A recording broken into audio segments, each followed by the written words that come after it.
Vamos a dar inicio a la sesión del día de hoy. Espero que se encuentren muy bien, espero que les haya ido también súper con las evaluaciones parciales que tuvimos la semana pasada.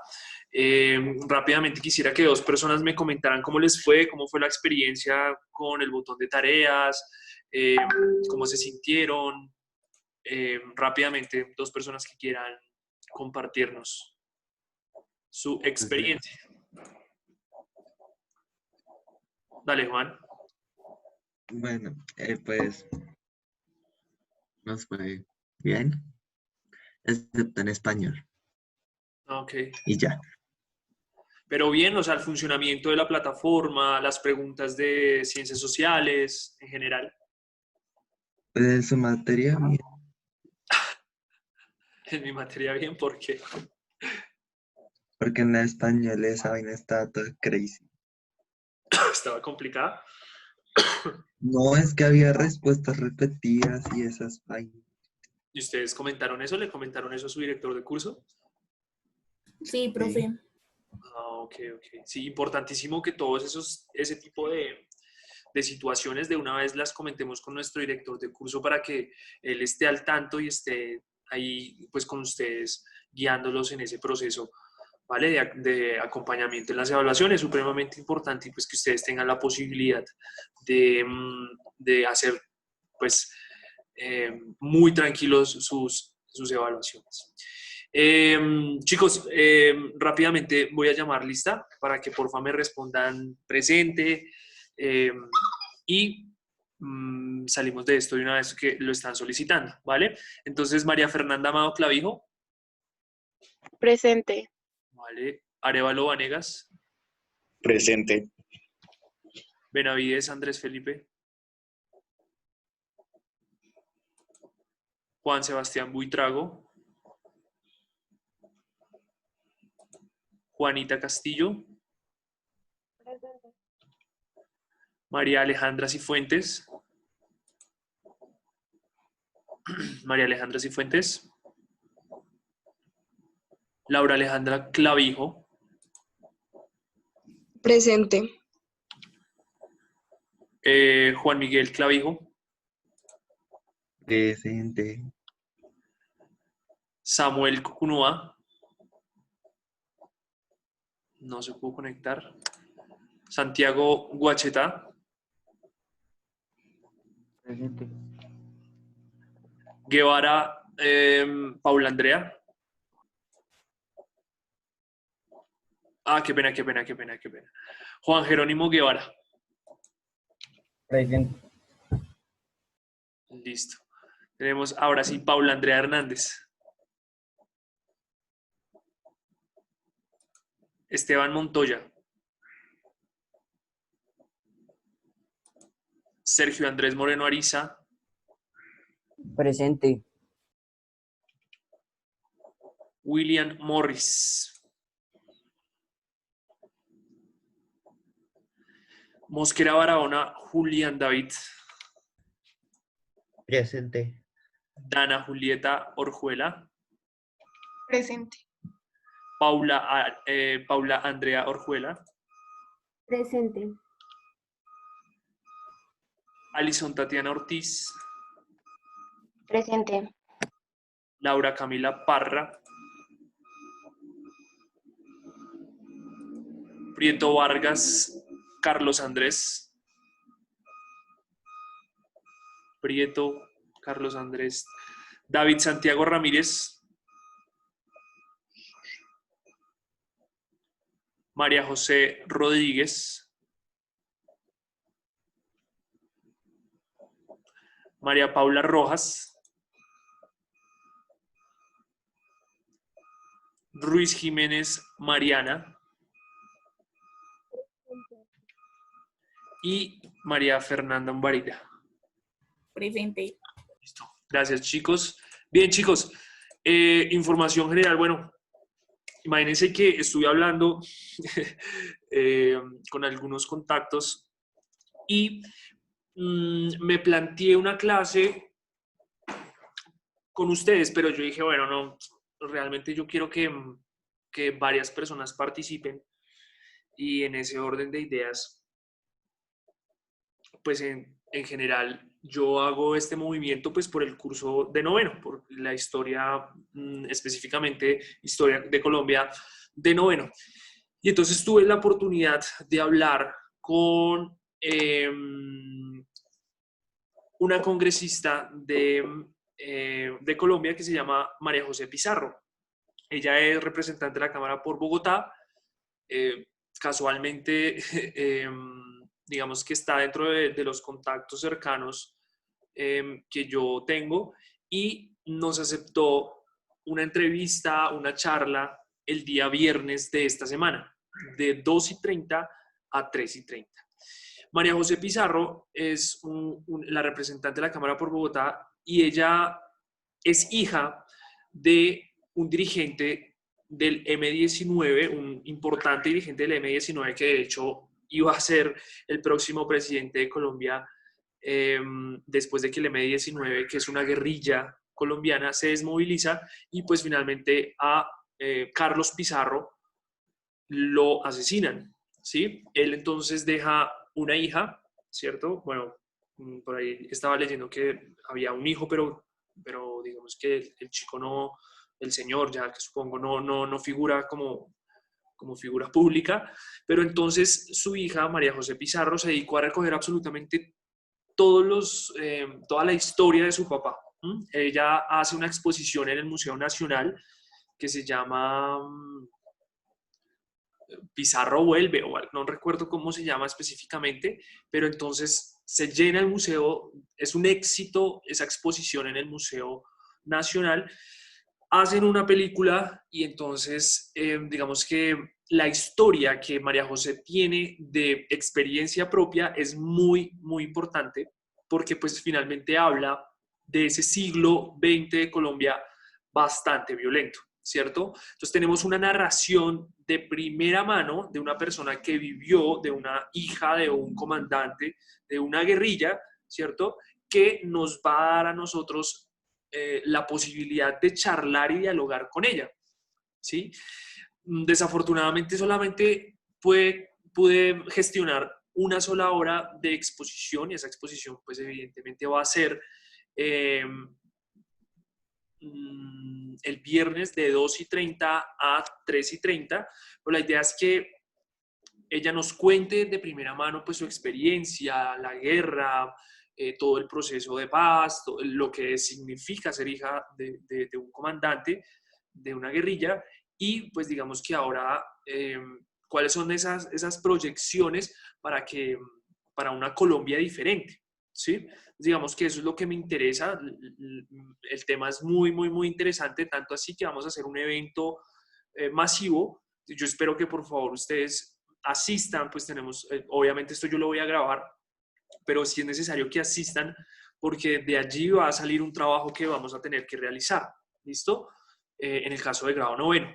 Bien, van a asistir algunos compañeros de décimo y también algunos compañeros de 11 porque el tema y el personaje es muy importante, digamos que es una figura pública que nos va a nosotros a dar la posibilidad de incluso pues preguntarle algunas cosas en la medida de lo posible y siempre y cuando pues el tiempo no lo permita, ¿vale? Bueno, esa es una de las noticias que les tenía, me parece súper chévere que tengamos la posibilidad pues de compartir con ella, de tener allí como presente toda esa historia en una narración de primera mano de una persona que afortunadamente está dentro del círculo social cercano y vamos a ver qué pasa en esta charla, ¿listo? Pronto se les estará enviando el póster, pronto se les estará enviando toda esa información, entonces para que ustedes por favor la tengan muy presentes allí, va a haber como unos pequeños puntos que yo necesito que ustedes lean, porque pues obviamente no podemos llegar allá sin saber qué onda, qué es el M19, quién fue Carlos Pizarro, entonces vamos a tener que revisar alguna información, vamos a tener la posibilidad también de revisar material de esta guerrilla, material de María José Pizarro, de Carlos Pizarro, de, bueno, como todo ese momento histórico que implicó un cambio social muy interesante en la sociedad colombiana. ¿Listo? Entonces, pues nada, eso quería comentarles, darles como esa noticia, como esa primicia. Espero que se animen, espero que se conecten, hagan todo lo posible. Es un personaje muy interesante y pues ya, ese es como el primer anuncio. ¿Preguntas, dudas sobre esto? ¿Comentarios? No, no, señor profe. No, señor. Vale, listo. Espero que se emocionen cuando sepan quién es. Yo les voy a enviar información, ojalá información audiovisual o de audio, para que ustedes más o menos estén enterados de la historia. Nosotros lo vamos a revisar desde la perspectiva histórica. Ella, si bien pertenece a un partido político, nosotros vamos a tratar de evitar al máximo precisamente todos esos, digamos que encuentros o desencuentros con la política colombiana, porque ustedes saben que de alguna manera la política colombiana es muy sentimental, ¿no? Ya ustedes lo vieron con los conservadores y los liberales que se mataban y que bailaban entre ellos, pero solamente en esas fiestas, pero así funciona todavía. Entonces hay que tocar esos temas con mucha delicadeza, hay que ser muy perspicaz. El moderador voy a ser yo, voy a estar ahí con María José pues, preguntándole que nos instruya, que nos cuente. Entonces, pues nada, de verdad espero que se disfruten ese conversatorio que logré organizar digamos que en este tiempo, ¿vale? Bueno, chicos, vamos a irnos entonces con nuestra sesión del día de hoy. Porfa, necesito que tomen nota.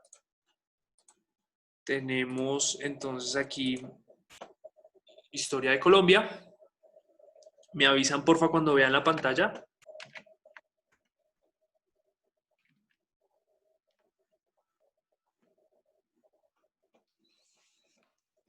Está lento. Listo, profe. Listo. Bien, chicos. Bien, nosotros hemos estado revisando un tema que personalmente me parece muy interesante, que es pues finalmente todo lo que tiene que ver con la historia de Colombia del siglo XX, movimientos, guerrillas, paramilitarismo, que hay que revisarlo, que si bien es difícil y muchos de nuestros abuelos pues son víctimas de ese conflicto armado, incluso nosotros podemos llegar a hacerlo, pues es un tema que hay que revisar. Eso es un tema que mueve mucho sentimiento, es un tema, como ustedes se van a dar cuenta, que es de actualidad política, porque entonces el gobierno, el partido de gobierno finalmente sale por una ideología antiguerrilla. Y ya no hay una guerra de guerrillas como lo fue antiguamente, sin embargo ellos, su ideología todavía es antiguerrilla y anticomunismo y anticastrochavismo y neochavismo y neocastrismo, bueno, conceptos que están utilizando para justificar o todavía su poder y su enérgica repulsa, es decir, su repulsión hacia otro tipo de pensamiento, hacia otro tipo de ideología, que evidentemente pues no ha sido nuevo. ¿Vale? Entonces estamos nosotros en historia del siglo XX de Colombia. Tenemos allí un primer periodo, ¿cierto? Que fue el periodo de la hegemonía conservadora. No sé si, por ejemplo, Juan nos quiera colaborar con la lectura de este pasaje. ¿Yo? Sí, sí, señor. ¿Qué fue la hegemonía conservadora? Ese periodo de nuestra historia comprende... ay, no, porque se me olvidó leer. Ya. Ese periodo de la historia, de nuestra historia, comprendido entre 1886 y 1930, durante el cual los integrantes del Partido Conservador gobernaron y controlaron las instituciones públicas. Hechos trascendentales sucedieron durante este periodo. Muy bien. Bien, tenemos entonces allí una hegemonía, una primera hegemonía. Hegemonía significa que hay como un poder absoluto, como que la hegemonía conservadora es los conservadores son esa clase política que tiene el poder y que ha conservado el poder dentro de sus manos en la historia de 1886 a 1930, ¿vale? Entonces, allí, en este periodo de tiempo, si nosotros nos ubicamos, Primera Guerra Mundial, ¿en qué año? 1900, ¿qué? 14. 14. Tenemos entonces allí que durante la hegemonía conservadora se desarrolla del 14 al 18 la Primera Guerra Mundial, y allí en este contexto es que Colombia empieza a industrializarse, pero también a ser parte de esa economía global, ¿cierto? Entonces entra con el café, nosotros revisábamos, entra con el café a la bolsa, ¿cierto? Como una de esos productos que va a llevar a Colombia a ser reconocido mundialmente. Y pues también tenemos allí que hubo una pugna, hubo unos movimientos de violencia en contra de otro partido que era el Partido Liberal, ¿cierto? ¿Y cómo lo vamos a hacer? Entonces, el siglo XX en Colombia inicia, de hecho, con la Guerra de los Mil Días. La Guerra de los Mil Días que viene del año de 1899 al año de 1902. Vamos a ver los antecedentes, qué fue lo que pasó antes de esa guerra. María Fernanda, ¿me colaboras, porfa, con los antecedentes? ¿Qué dice allí los antecedentes? ¿Yo o Mafin Varila? Bueno, cualquiera de las dos mafes está bien. Yo.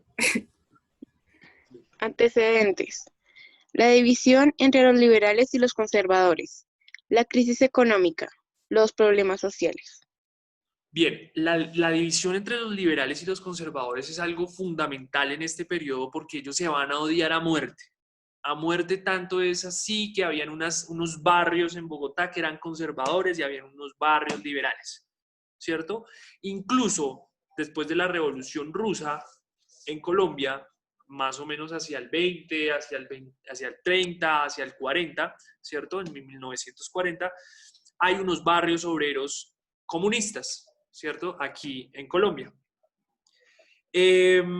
Entonces, esa división entre liberales y conservadores va a ser muy, muy, muy, muy, muy específica y muy acentuada, es decir, se nota la división entre liberales y conservadores.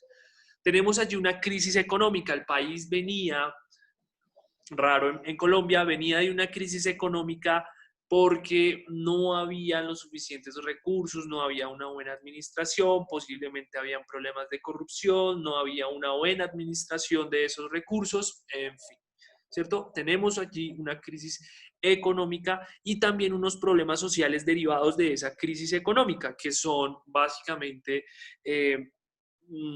pobreza, vulnerabilidad, no sé, como por ejemplo desigualdad social, ¿cierto? Entonces, esos problemas sociales van a hacer que los liberales y los conservadores pues peleen, porque finalmente los liberales querían otro tipo de gobierno, pero los conservadores lo que querían era pues precisamente conservar ese orden establecido, conservar las instituciones como están, toda una sociedad conservadora, ¿vale?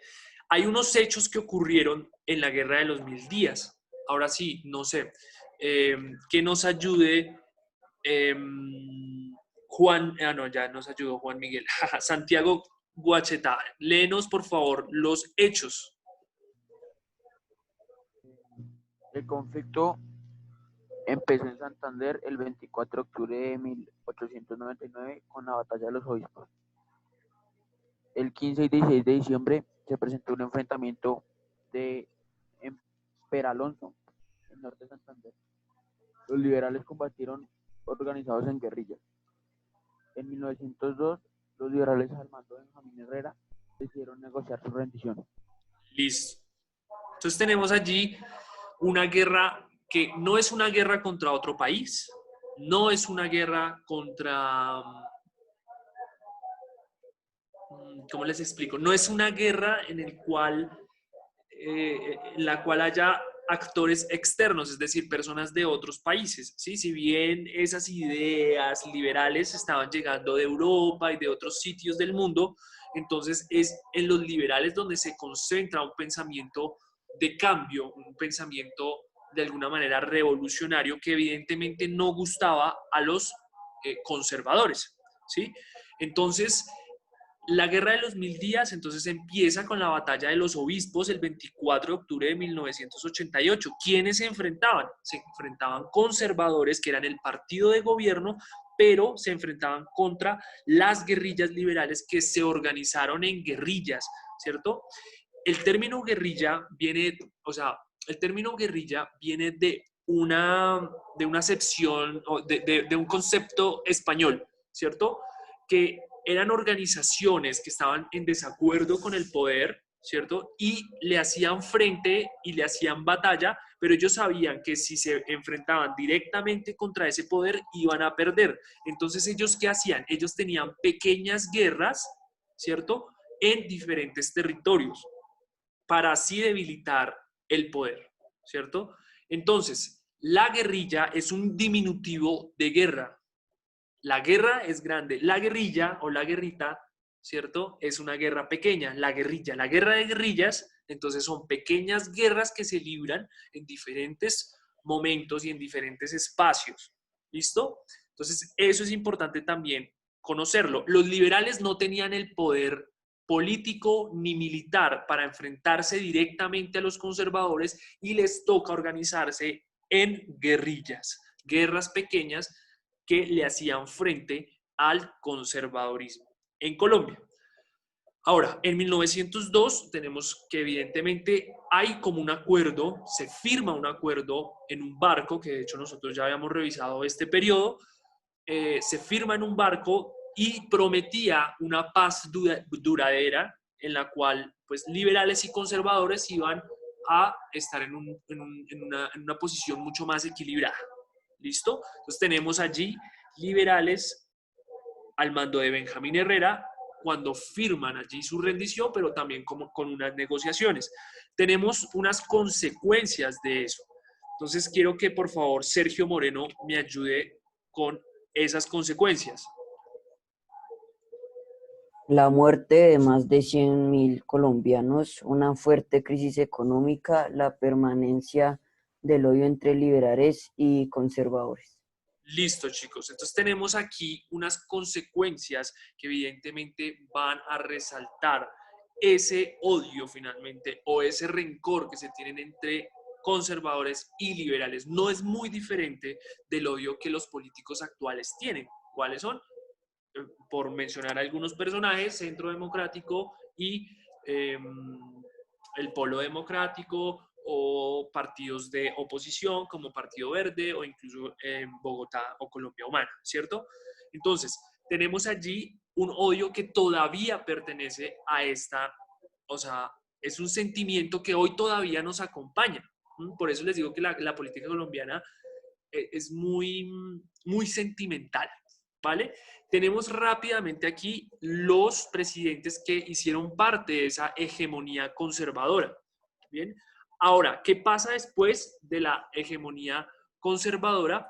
Es que comienza una república que se denomina la República Liberal. En esa República Liberal, entonces nosotros vamos a encontrar que empieza otro periodo de tiempo. Hay una guerra contra Perú en 1932, hay una reforma constitucional, todos estos pasajes los vamos a revisar en 1936. De 1939 al 45 ya tenemos nuestra Segunda Guerra Mundial, que tanto hemos estudiado, digamos que en nuestro curso de historia, y en 1946 pasa algo que finaliza esa República Liberal y hay como un cambio estructural dentro de la política finalmente colombiana, ¿vale? Entonces, digamos que esos eran los puntos. Presidentes que inician con ese periodo de República Liberal. Enrique Olaya Herrera es el primer presidente del Partido Liberal, luego López Pumarejo, que repite posteriormente, Eduardo Santos, después de Alfonso López Pumarejo, y aquí nuestro segundo periodo del amigo Alfonso López Pumarejo. Eduardo Santos, no se les olvide, abuelo del presidente Juan Manuel Santos. Rarísimo eso acá en Colombia, eso no pasa, pero digamos que son hegemonías, ¿no? Hijos de presidentes que van a ser presidentes, nietos de presidentes, primos de presidentes, bueno, como que toda esa clase política que nosotros podemos ver en nuestro país. Bien, chicos.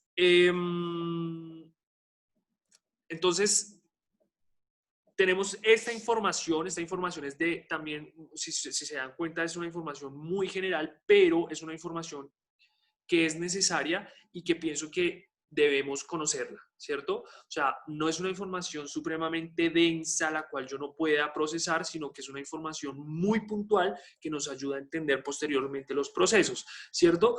Vamos a revisar en nuestras próximas clases precisamente como todo este nacimiento de las guerrillas, de esos movimientos guerrilleros que finalmente están en desacuerdo tanto como de conservadores y de liberales, ¿cierto? Y esas guerrillas van a tener una influencia que va a ser la Revolución Rusa y los partidos o el Partido Soviético o la República Soviética, que ustedes saben fue un bloque muy grande, y de esa manera va a llegar a la influencia hacia nosotros, ¿cierto? Entonces, incluso algunas personas de la ciencia, poetas, artistas, como que toda esta rama intelectual de Colombia en algún momento se dirige hacia el comunismo, pero el gobierno, ¿cierto?, de los Estados Unidos nos va a poner a nosotros un plan que se llama el Plan Cóndor. Eso también nosotros lo vamos a revisar. El Plan Cóndor consistió en poner dictaduras militares en América Latina para decirle no al comunismo. Y entonces todo lo que oliera a comunismo era asesinado, ¿cierto? Tenemos una película súper interesante para revisar también que se llama La Noche de los Lápices. Tenemos también libros o textos, pequeños textos que vamos a tener que leer para que podamos entender cómo es eso. Ahora, ¿qué pasa con el M-19? El M-19 es una guerrilla, pero va a ser una guerrilla no influenciada, obviamente sí por la guerra de guerrillas, pero no por una ideología totalmente marxista, leninista o maoísta con la revolución comunista en China, sino que va a ser una guerrilla democrática. O sea, eso es como lo interesante, aparte de que era una guerrilla muy romántica porque daba golpes muy románticos, con decirle que el primer golpe que da la guerrilla del M-19 es un golpe que se da en el Cantón Norte y el M-19 compra una casa, ¿cierto? El Cantón Norte lo vamos a tener por aquí, compran la casa y lo que van a hacer es cavar un túnel hasta el búnker del norte, ¿cierto? Y van a robarse, no sé, 6.000, 10.000 fusiles y con eso se arma la guerrilla 19, el M-19, con eso se arma, porque ellos no tenían pues un armamento. Entonces son golpes muy románticos, son golpes de otro orden, ellos son los que se toman el Palacio de Justicia, ¿cierto? Que tanto por allí ha sonado y le dan vueltas y lo traen a cotación todavía. Ellos se toman y hay una toma guerrillera de la República, de la Embajada de la República Dominicana acá en Bogotá. O sea, son golpes muy inteligentes, son golpes muy bien dados que tenían siempre unas intenciones muy claras, ¿cierto? Entonces, este periodo de tiempo va a estar marcado precisamente por esas disputas de poderes, ¿cierto? De quién ejerce el poder, porque efectivamente la hegemonía conservadora mandaba en el territorio nacional, pero habían unos sitios donde se hacía la política liberal y ahí no entraba conservador porque si no lo mataban. Y era así, o sea, le cortaban la cabeza y chao, para afuera, ¿cierto? Entonces era un periodo muy violento, ¿sí? Un periodo denominado la violencia. Entonces hay que estar pendientes como de esos vicios de violencia. Yo no soy tan explícito tampoco con este tema de la violencia, pero sí es necesario que nosotros sepamos que ese tipo de cosas pasaban y que no están muy lejos de la realidad, porque pues hoy todavía hay masacres en nuestro territorio nacional a mano de los paramilitares. Eso hace unos cuantos días, si ustedes han tenido la posibilidad de seguir páginas de internet donde evidentemente nos dan esta información. Entonces, chicos, súper invitados, por favor. Necesito que estén allí, que participen de este foro. O sea, que nos regalen este tiempo es una cosa muy, muy, muy importante. Espero que lo puedan aprovechar ustedes al máximo, que se diviertan, que aprendan y pues que finalmente sigamos con esta dinámica de poder entender la historia desde la palabra de otros que han sido también protagonistas de esta historia. ¿Listo? Finalmente el gobierno siempre ha contado su historia, ahora nos toca a nosotros, las personas que hemos estado viviendo un poco en este país. Yo no tengo muchos años viviendo acá, pero sí también escuchar a los abuelos y escuchar entonces a las personas que en algún momento vivieron y también saben alrededor de las artes cómo funciona la política colombiana y cómo ha funcionado, que no es muy diferente a cómo funcionaba en esta época y en este periodo de tiempo. ¿Vale? Entonces, chicos, no sé si hay alguna duda, alguna pregunta. Tenemos 1 minuto y medio para resolver dudas de este periodo. Creo que es una información muy puntual, muy clara, pero si tenemos dudas, porfa, realicemos las preguntas. ¿Hay alguna duda sobre esto? No. Vale, ¿algún comentario, algo que quieran compartir con nosotros? Sobre todo el trimestre, sobre todo este trimestre. Si tienes dudas sobre este trimestre, ¿qué dudas surgen? No, pues no dudas. No, olvídalo. Vale, sí, igual, si tienen dudas y me las quieren preguntar, porfa, escríbanme a Fidias. Allí tendremos la posibilidad de resolver todas esas dudas que tengamos. Otra cosa, la nota que ustedes sacaron en la evaluación es una nota compartida entre historia y geografía, es decir, la nota que ustedes sacaron en la evaluación es tanto para historia como para geografía. ¿Listo, chicos? Entonces, pues no siendo más el día de hoy, me alegra muchísimo saludarlos, una clase muy interesante. Espero de verdad que asistan a esta charla y estamos en contacto, chicos. ¿Listo? Cualquier duda, inquietud, porfa, ya saben, escríbanme. Yo la próxima semana estaré dejando alguna actividad, entonces tomen nota de todos los videos, no se les olvide tomar esa nota importante y cuídense muchísimo, chicos. Ok, profe, muchas gracias. Gracias, profe. Chao, profe. Nos vemos. Gracias, profe. Chao, chicos. Chao, profe. Chao, profe.